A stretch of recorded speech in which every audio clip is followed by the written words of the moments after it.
cette montre accessible pour débuter dans l'horlogerie.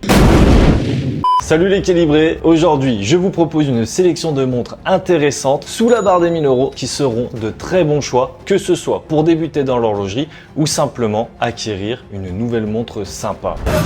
J'en ai mis 7 afin que vous puissiez y trouver votre bonheur, quel que soit votre style. Je précise que toutes les montres sont mécaniques et pour être encore plus précis, 5 sont automatiques et 2 sont à remontage manuel. La sélection commence dans les 300 € environ et finit à un poil plus de 1000 € pour la dernière. Oui, je vous l'accorde, j'ai un petit peu triché pour le titre, mais ne m'en voulez pas car comme vous le verrez, c'est pour une excellente raison. Les montres sont classées par ordre de prix et comme d'habitude, tous les liens sont en description si vous désirez vous procurer ces montres. Hop hop hop hop. Petite nouveauté dans le YouTube Game Horloger, je vous laisse ce QR code à l'écran parce que je sais que vous êtes de plus en plus nombreux à nous regarder depuis votre poste de télévision. Au moins là, hop, vous faites pause, vous scannez, ça vous renvoie vers l'article et depuis l'article, vous aurez tous les liens qu'il vous faut. Allez, on est parti.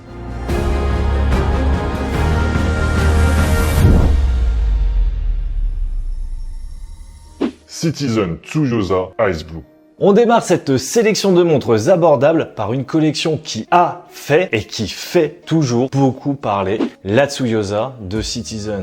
Nous l'avions présenté dès la première sortie, que ce soit sur le site lecalibre.com ou bien la chaîne secondaire Montre ton calibre. Et ce qui était fou, c'était les listes d'attente pour l'obtenir dès sa sortie, tellement les gens se l'arrachaient. En effet, la Tsuyosa se rapproche de codes esthétiques qui sont très convoités. Au moment de sa sortie, les 4 couleurs disponibles étaient le noir, le bleu, le vert et le jaune, toutes à 300 €. En 2023, Citizen a sorti 4 nouveaux coloris, la Teal Blue, la Vintage Blue, la Red ou encore la Ice Blue. Et la bonne nouvelle, c'est que les prix n'ont pas été modifiés et sont toujours à 299 €, excepté pour la Red qui a son boîtier avec une finition PVD type or rose.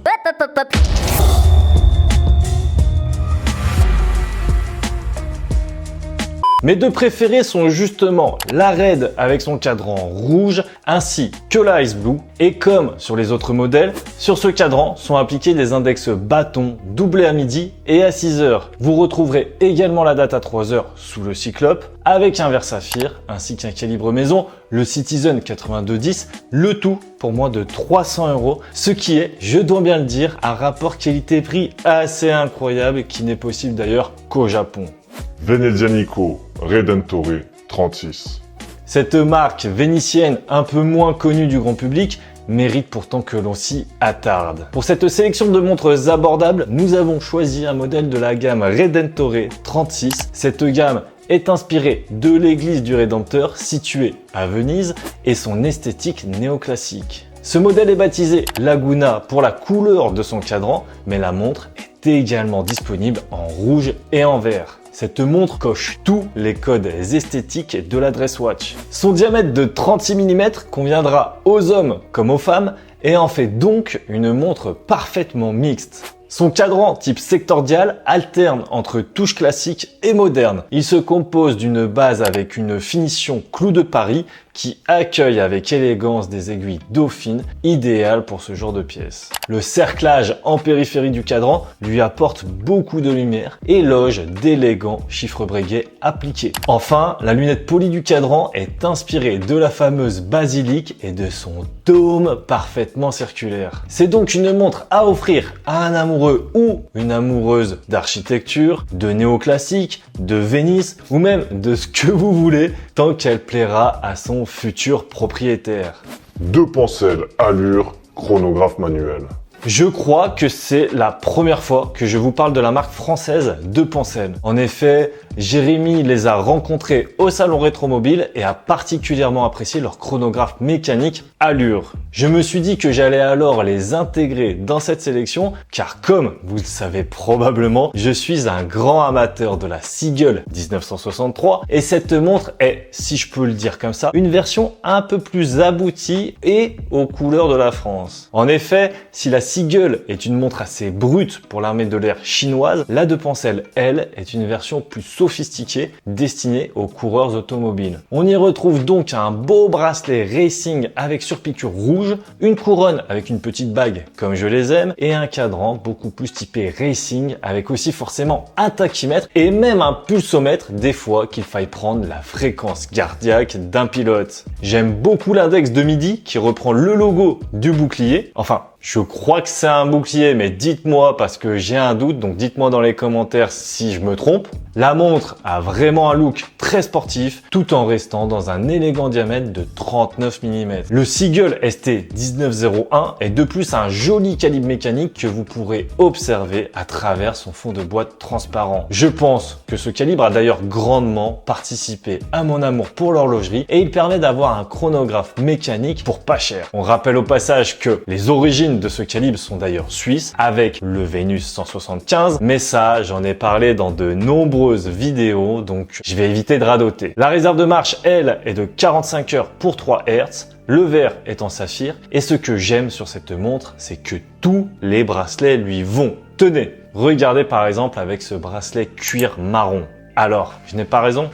Nove Marine. Je vous avais déjà parlé de cette micro-marque sur notre chaîne secondaire Montre ton calibre. C'était avec la Atlantine et son cadran en coquille d'ormeau, sa splendide lume, son étanchéité de 300 mètres et bien sûr son système ingénieux de lunettes tournantes. J'avais trouvé cette montre vraiment belle et intéressante. Le problème, c'est que en vue de ses dimensions, 50,5 de diamètre pour 14 d'épaisseur, je ne pouvais pas la porter. Et c'est un problème récurrent avec la marque. Par exemple, la Gemini, que je trouvais aussi très sympa et que j'aurais aussi aimé pouvoir tester, était elle à 49,2 mm et grosso modo, si on mettait de côté la Streamliner Quartz, on se retrouvait avec un catalogue de montres entre 44 et 50,5 mm de diamètre. Et d'ailleurs, parfois, les épaisseurs sont aussi très balèzes également. Je pense par exemple à la Moderna et c'est 15,7 d'épaisseur. Mais vous me voyez venir, je continuais à guetter la marque et ils viennent de sortir une plongeuse en 41,5. Pour ceux que ça intéresse, on a également 47,7 de corne à corne et 13,2 d'épaisseur avec le verre saphir bombé. Attention,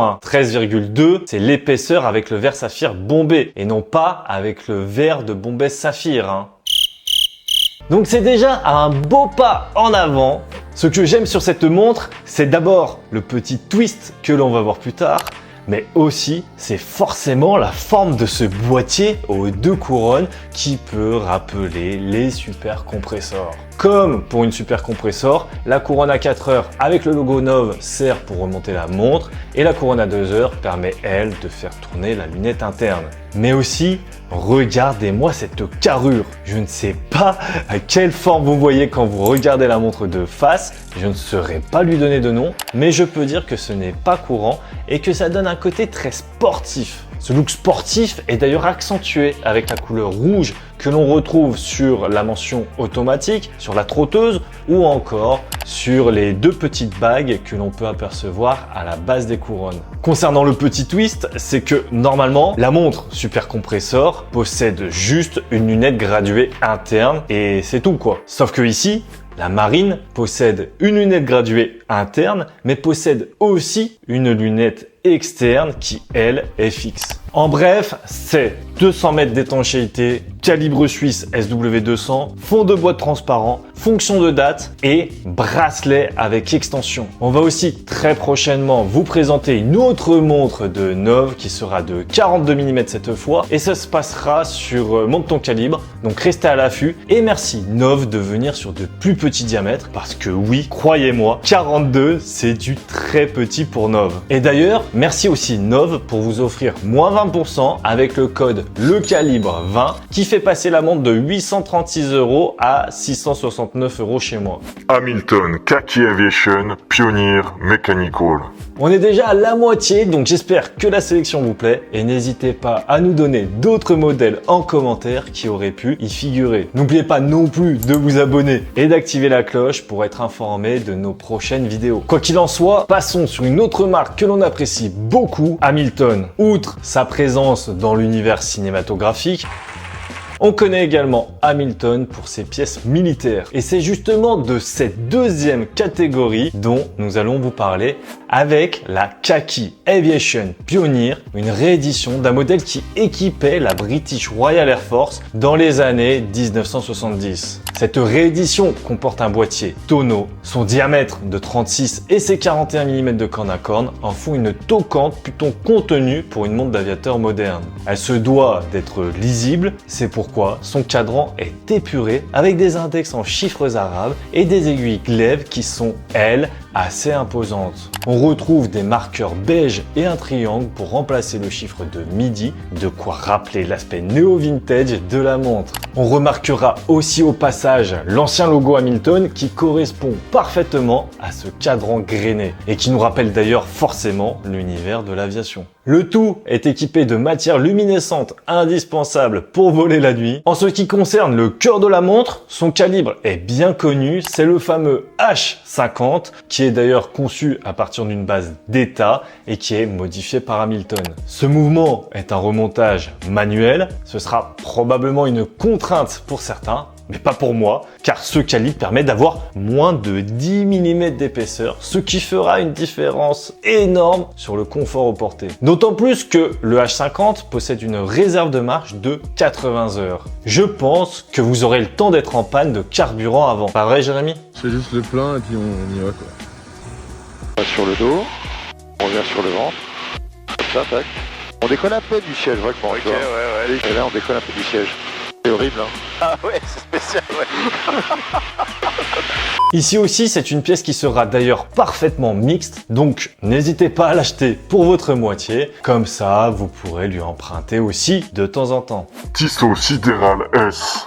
Dans une sélection avec des montres automatiques abordables, difficile de ne pas retrouver Tissot. On peut forcément penser à la PRX, mais aujourd'hui, c'est une nouvelle réédition qui respire les 70s dont je voulais vous parler. C'est la fameuse Tissot Sidéral S. Adepte du style rétro, cette montre est faite pour vous. Tout d'abord, vous retrouvez un boîtier coussin qui est en acier et en carbone forgé et qui confère au tout un effet marbré noir et gris. Il est associé à un bracelet en caoutchouc jaune perforé, parfait pour l'été. À noter, sur ce bracelet, un système d'attache original remplace la boucle traditionnelle. Pour ce qui est du cadran, point culminant de l'aspect rétro grâce à ses couleurs vives, il possède également des fonctions pratiques. En effet, en plus d'une minuterie délimitée en jaune, vous aurez également un compte à rebours de régate en vert et en rouge. Ce cadran est orné par une lunette unidirectionnelle graduée pour la plongée et pour la régate. Enfin, côté calibre, il n'est plus à présenter, c'est le fameux Powermatic 80. Calibre conçu à partir d'une base d'état, la fiabilité et la robustesse sont au rendez-vous. Pour couronner le tout, vous aurez le luxe de pouvoir faire tourner la montre pendant 80 heures avant de devoir la remonter. LEAP Nautique 3. Quoi de mieux qu'une maison horlogère française iconique pour conclure cette sélection de montres abordables. LEAP a ressorti à la surface une plongeuse du passé, la Nautique 3, modèle sorti à l'origine dans les années 1960. Il a quasiment tout gardé de l'époque, excepté quelques améliorations et son mouvement qui lui est une toute nouveauté. En effet, c'est le calibre G100 qui a été choisi par LEAP pour équiper cette Nautique 3, fabriquée par la manufacture La Joux-Perret et assemblée en France. Comme pour la réédition de l'iconique Nautique Ski, cette nouvelle Nautique 3 respecte au maximum les traits esthétiques de l'original. On joue sur les formes rectangulaires avec une imposante minuterie blanche agrémentée par des chiffres à 6, 9 et midi sur fond noir, comme le centre du cadran. Des notes orangées pour le reste des heures et le bout des aiguilles viennent donner un côté sportif tout en améliorant la lisibilité. Le verre double dôme en saphir possède des très beaux reflets. Et ici aussi, on apprécie le diamètre contenu de 39 mm. Ce modèle est disponible en bleu et en noir. Vous pouvez le commander sur bracelet acier, mais également sur bracelet tropique de la couleur correspondant au modèle choisi. Alors, parmi ces 7 modèles de montres abordables, lequel choisirez-vous? Dites-nous dans les commentaires. Quant à moi, je vous dis à tout de suite sur une des 2 vidéos qui s'affichent. Allez, ciao les calibrés!